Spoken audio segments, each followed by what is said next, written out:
j'adore tout autant que les jeux solo qui ont pour but, un but plutôt introspectif et créatif, je dirais, qui pousse à l'introspection, notamment dans les RPG, toute la créativité après. Ça peut être dans les jeux d'aventure, dans la recherche de solutions, dans tel ou tel jeu. Et j'aime particulièrement ça. Je fais partie de ces gens qui ont le sentiment que les jeux vidéo m'ont profondément éveillé et ont éveillé mon esprit comme la lecture pourrait le faire par exemple. Et donc ça me tient énormément à cœur.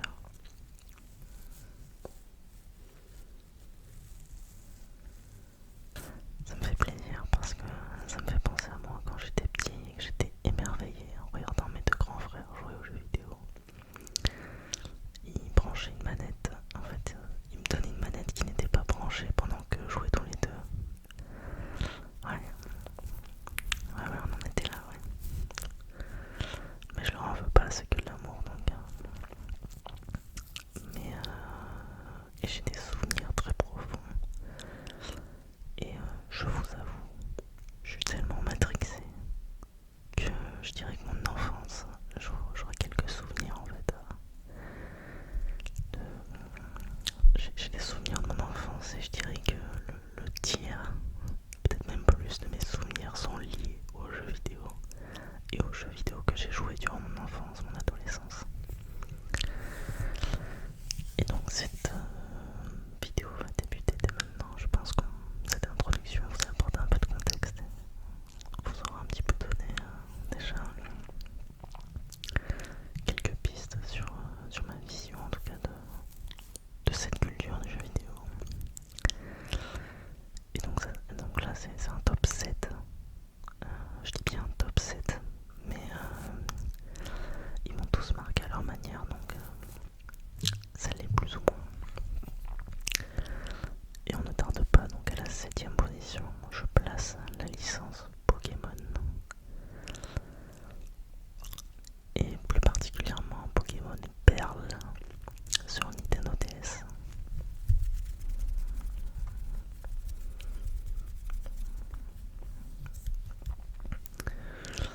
Que dire si ce n'est que pour moi c'est un monument du jeu vidéo, en tout cas de mon enfance. Pokémon et même de manière générale les jeux Game Boy, les jeux Nintendo m'ont beaucoup marqué, mais sur les jeux Game Boy, Pokémon revenait tout le temps. Et en fait j'ai souvenir être complètement accro à Pokémon Vert-Feuille et Pokémon Émeraude, donc j'avais les deux cartouches. Je m'étais saigné dessus plusieurs fois. En termes de sensations, le fait de progresser, le fait d'avancer, le fait de voir sa Pokémon évoluer, ça me prenait au trip quand j'étais petit. Et en fait, un Noël, j'ai eu la Nintendo DS avec comme premier jeu Pokémon Perle. Autant vous dire, j'étais l'enfant le plus heureux du village à ce moment-là. Bon après,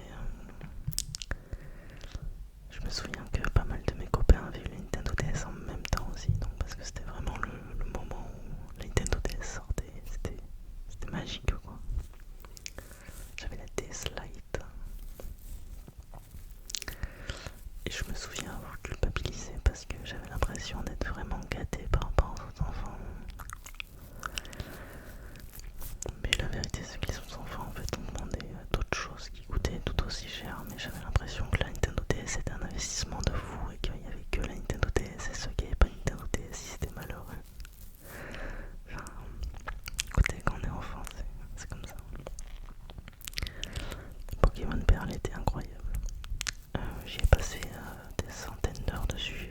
J'ai fait plusieurs runs dessus, donc ce qu'on appelle une run. C'est une partie en fait.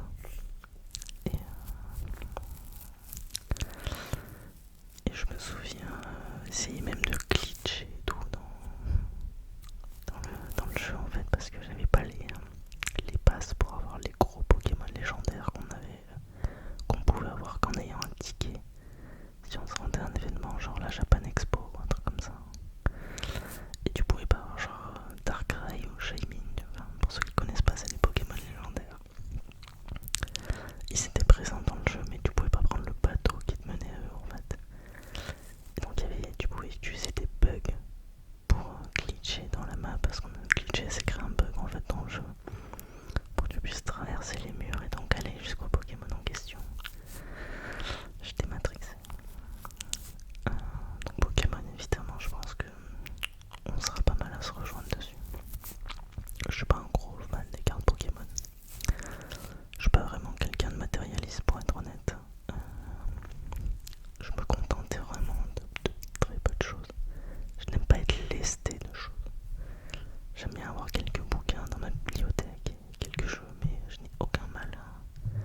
s'appelle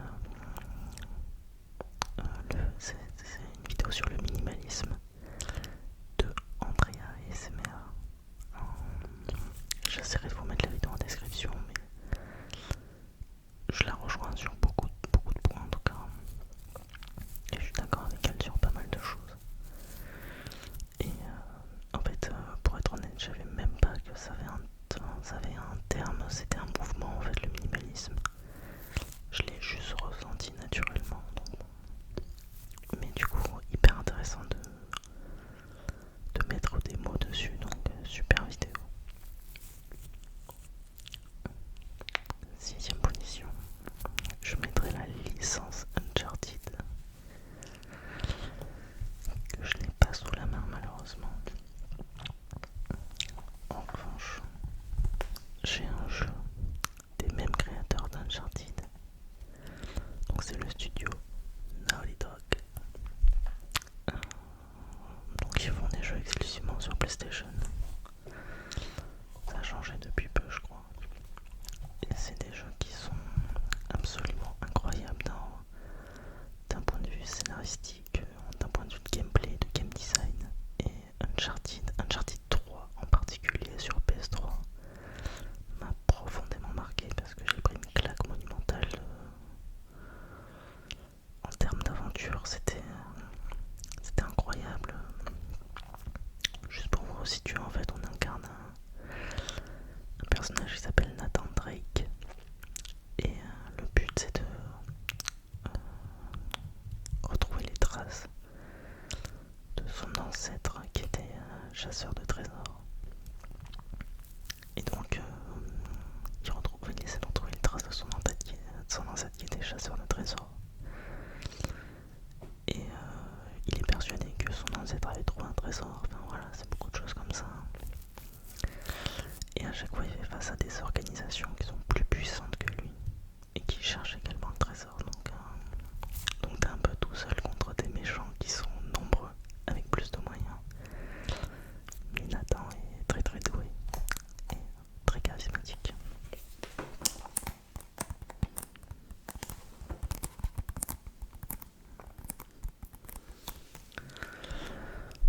J'essaye vraiment de simplifier le synopsis pour que tous ceux qui ne connaissent pas les jeux vidéo puissent essayer de se plonger dedans sans être complètement perdus et sans avoir les références.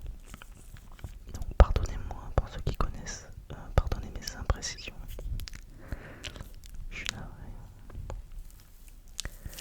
Il y a un film Uncharted qui est sorti récemment je crois, il y a 2 ou 3, ouais peut-être 2 ou 3 ans, avec Tom Holland qui joue dedans et Mark Wahlberg. Qui est un film, pour être honnête, assez moyen, qui est une adaptation de jeux vidéo assez correcte, mais sans plus, pour être honnête. Mais si vous aimez pas les jeux vidéo et que vous voulez mettre un pied dans l'univers de Uncharted, vous pouvez regarder le film, il reste quand même assez cool et regardable. 5ème position, The Legend of Zelda, et en particulier The Legend of Zelda Twilight Princess. Alors, initialement sorti sur GameCube, moi je l'ai fait sur Wii. C'était une amie de ma mère qui nous l'a prêté. Et je l'ai fait sur Wii en version HD. Et en fait, quand j'étais petit, je regardais mes frères et mes cousins jouer à Ocarina of Time sur Nintendo 64. Le jeu était trop compliqué pour moi à ce moment-là. Parce que c'est un jeu, faut savoir que les Zelda ont quand même un niveau de difficulté qui est assez élevé. En tout cas pour ceux qui n'ont jamais joué. Et je fais le parallèle avec ça.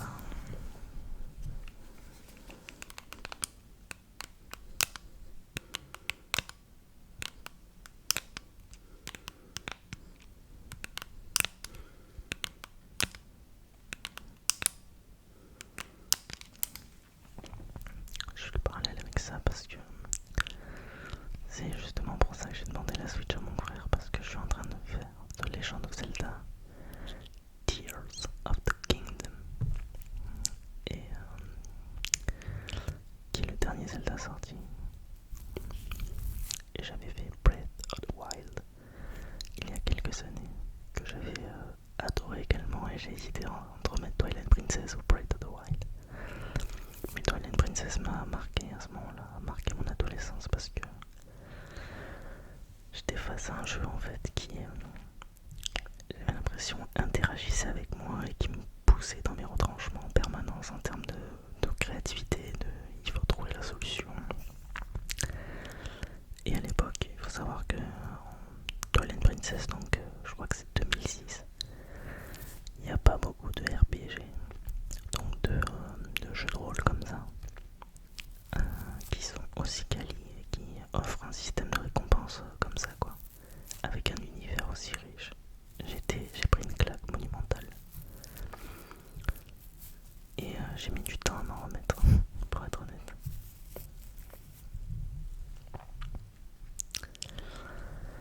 Quatrième position,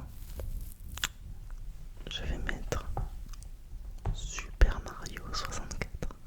Oui, oui les amis. Je le mets qu'en quatrième position parce qu'il y a du très lourd qui arrive après, mais Super Mario 64 pour moi c'est objectivement le meilleur jeu de l'histoire du jeu vidéo. Tout simplement parce qu'on est dans un contexte de passage de la 2D à la 3D, donc la Nintendo 64 qui est sortie en, je vais dire une bêtise, 98 je crois, donc un an avant ma naissance. Et Super Mario 64 sort la même année ou l'année d'après. Et on a fait un jeu en 3D, donc la caméra était encore un peu douteuse, mais qui était un pur chef-d'œuvre. Vous savez, Nintendo 64, vous savez sûrement jouer à ce jeu. En fait, c'est le jeu où on est dans le château en fait. Bowser enferme Peach en fait dans le château, et le but est de rentrer dans les tableaux, donc dans les différents mondes, pour trouver les étoiles dans les différents mondes. Et une fois qu'on a collecté suffisamment d'étoiles, on peut déverrouiller la porte donc, de Bowser qui retient Peach. Et à l'époque en fait, c'est un chef-d'œuvre ultime parce que les gens en fait s'attendaient pas à quelque chose d'aussi quali. Je veux dire, du passage de la 2D à la 3D, il y a eu des jeux qui étaient très casse-gueule, qui sont sortis, et Nintendo a réalisé en fait une masterclass en fait en exploitant pleinement la technologie que pouvait offrir une console comme la Nintendo 64. Ils ont d'ailleurs sorti Ocarina of Time en 98 je crois, et qui était un chef-d'œuvre aussi de tout temps. Et donc ces 2 années-là de la sortie de la Nintendo 64 a marqué l'histoire du jeu vidéo. Et à ce moment-là, je pense que Nintendo est à son apogée, pour être honnête. Troisième position, Red Dead Redemption 2. Donc Red Dead Redemption 2. Le 2. Le 1 est incroyable, le 2 est... Rockstar a réalisé un chef-d'œuvre, un jeu vidéo ludique. Pour moi, Red Dead Redemption 2 est le jeu le plus réaliste en termes d'intelligence artificielle, d'interaction avec les personnages non joueurs. En termes de physique, en termes d'interaction avec le jeu, en fait, le jeu nous surprend dans son niveau de détail qui est extrêmement poussé. C'est la parfaite représentation d'un monde donc, de cow-boys des États-Unis dans les années 1900. Donc on est à la fin d'une ère en fait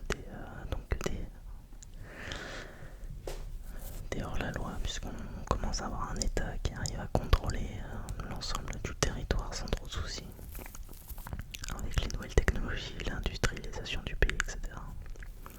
Donc l'ère de l'Ouest sauvage touche à sa fin. Et en fait, dans le jeu, vous pouvez littéralement chasser, vous pouvez tout faire. Enfin, je sais même pas comment vous l'expliquer. C'est incroyable. Et dans le mode histoire, vous incarnez donc Arthur Morgan, donc le protagoniste principal, qui est un héros qui paraît absolument brutal au premier abord.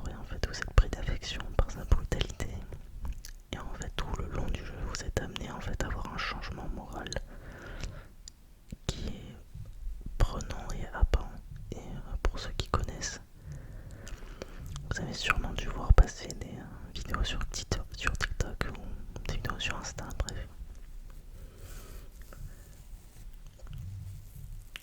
Où en fait on voit littéralement des gens pleurer devant la fin de Red Dead Redemption 2 tellement c'est un chef-d'œuvre absolu qui pousse à l'introspection et qui est profondément touchant en son genre. Rockstar Games qui est aussi le studio qui fait les GTA. J'ai adoré GTA 5, mais il m'avait pas autant marqué à l'époque que Red Dead Redemption 2 m'a marqué. Et d'ailleurs,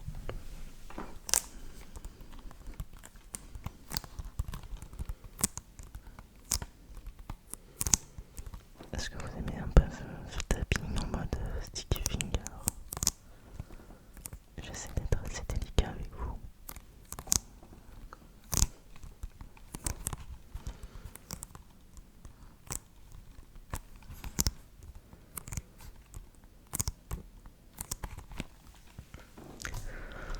C'est l'un des meilleurs jeux de l'histoire du jeu vidéo, tout simplement. Dans le top 5. Et sûrement pas 5ème. Objectivement.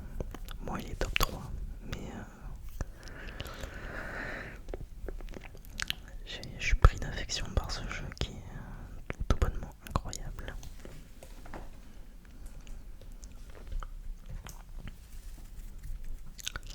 En seconde et en première position sont deux jeux que je n'ai plus en physique malheureusement,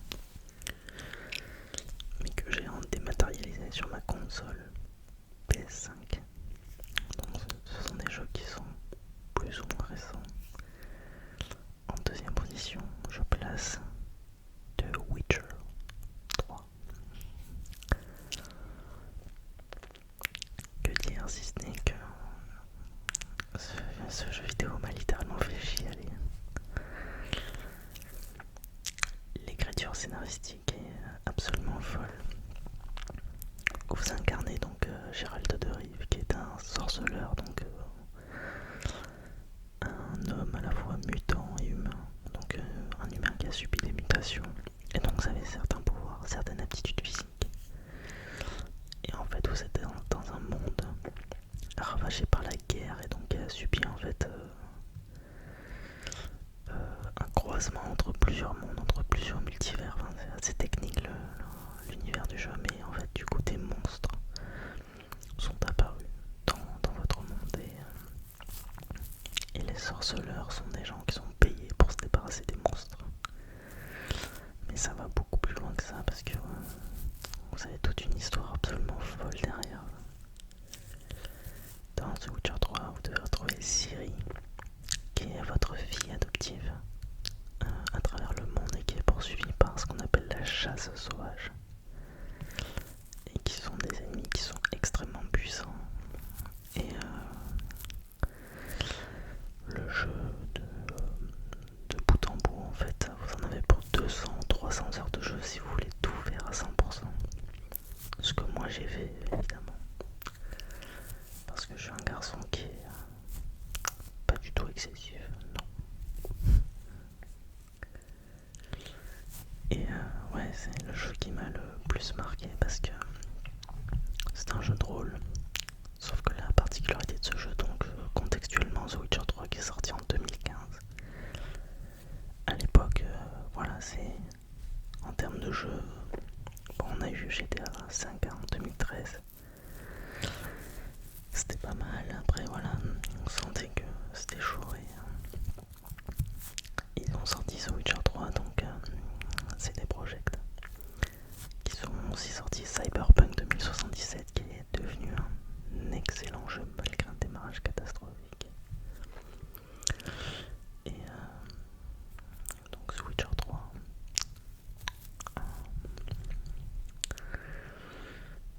absolument incroyable. Vous devez en fait, la particularité c'est que vous incarnez Geralt et donc c'est vous qui faites les choix dans le jeu. Si vous décidez de tuer une personne en début de jeu, 100 heures plus tard de jeu, ça peut avoir une conséquence mais absolument lunaire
chaque jeu auquel je jouais, chaque chose que je consommais avait un goût assez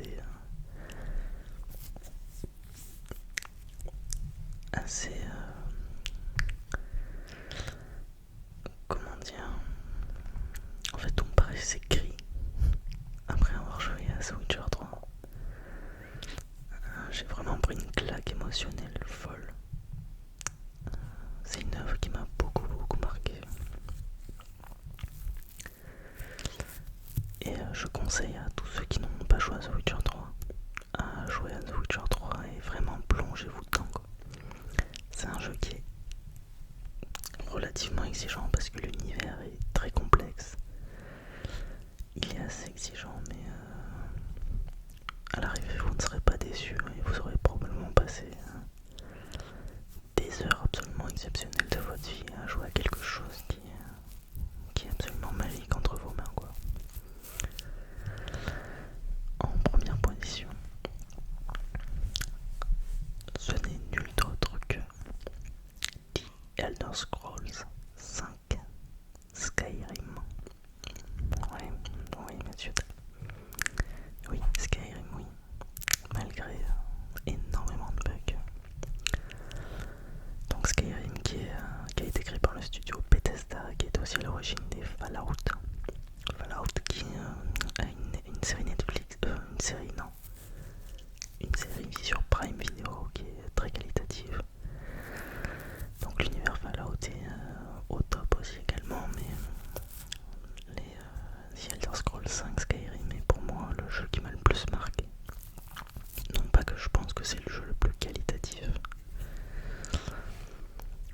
de la série de jeux que je viens de vous dire, parce qu'il a des défauts, mais il atteint la perfection dans ses défauts. Et pour moi, en termes de jeux vidéo, à ce moment-là, Bethesda a révolutionné le genre des RPG. C'était absolument divin de pouvoir jouer à ce jeu quand j'avais 14-15 ans. Donc pour rappel, le jeu est sorti en 2011 sur PS3, Xbox et PC. Et à l'époque, je me souviens avoir tanné mon père, mais des jours, des semaines entières pour pouvoir y jouer à ce jeu parce que je regardais le let's play de Bob Lennon, pour ceux qui connaissent. Et je voyais en fait un monde magique auquel j'avais envie de me plonger, où chaque choix que tu fais, chaque décision que tu prends pour ton personnage, tu peux modifier l'apparence, tout, enfin, tes spécialités, tu peux devenir magicien, tu peux te concentrer uniquement sur l'académie des mages à Fort d'Hiver, où tu peux décider d'être un compagnon, donc en armure lourde à Blanche-Rive, ce sont des villages dans le jeu. Tout prend une dimension en fait capitale et tu peux littéralement faire ce que tu veux quand tu veux. Et pour moi à l'époque c'était magique. J'étais pris en fait, j'étais happé. J'en ai encore des frissons pour être honnête. Et je rejoue très régulièrement à The Elder Scrolls 5 Skyrim. Je l'ai sur PS5, j'ai acheté la Anniversary Edition. Le jeu a 14 ans et pour moi ça reste encore l'un des meilleurs jeux à jouer actuellement en RPG, même s'il commence à vieillir. Et Bethesda a apparemment prévu de sortir The Elder Scrolls 6. Pour ceux qui connaissent l'univers de Tamriel, apparemment ce serait peut-être en Daggerfall ou en Whiterun. Mais ça fait je crois 6 ans qu'ils ont annoncé le jeu et on n'a toujours pas de nouvelles, donc réveillez-vous les gars, moi j'en peux plus. Et donc The Elder Scrolls 10 c'est sûrement l'un des jeux que j'attends le plus de toute ma vie avec GTA 6. Et j'y ai passé honnêtement des centaines d'heures. C'est le jeu solo que j'ai le plus pensé de ma vie. Je dois peut-être avoir 1000 ou 2000 heures cumulées sur le jeu. Et je vous rassure, ce n'est absolument rien comparé aux jeux multi auxquels j'ai joué avec mes amis d'enfance, donc sur le jeu. Et qui fera office d'ailleurs d'une prochaine vidéo si je vois que vous aimez ce contexte.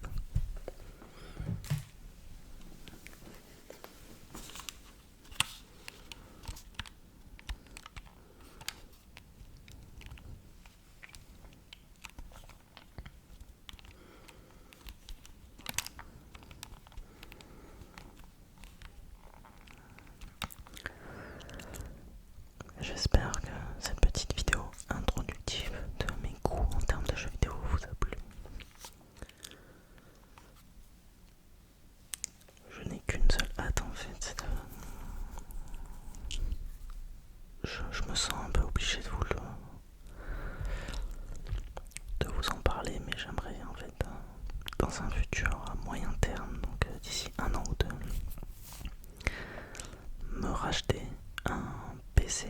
Donc j'avais un PC à l'époque que j'avais vendu. Parce que à ce moment-là j'étais plongé dans mes études et je ne jouais presque plus.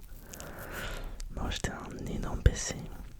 Et je rêverais de faire des lives ASMR ou même des lives jeux comme ça avec vous. Même s'il n'y a pas beaucoup de monde, etc. C'est quelque chose qui me ferait vraiment plaisir, même de jouer avec des amis et tout, et de jouer avec vous en ligne. Ce serait un de mes plus grands kiffs pour être honnête. Et le jeu vidéo en fait, des fois j'ai des périodes où je ne joue pas. Mais comme dirait le proverbe, chasse le naturel, il revient au galop. Je pense que c'est l'une de mes plus grosses passions de ma vie, si ce n'est la principale passion de ma vie. C'est assez fou. Et c'est un peu mon exutoire à moi. Je sais pas comment expliquer. C'est comme un musicien. Vous lui mettez un saxophone dans les mains et tout devient plus beau, quoi. Mais moi, c'est exactement pareil.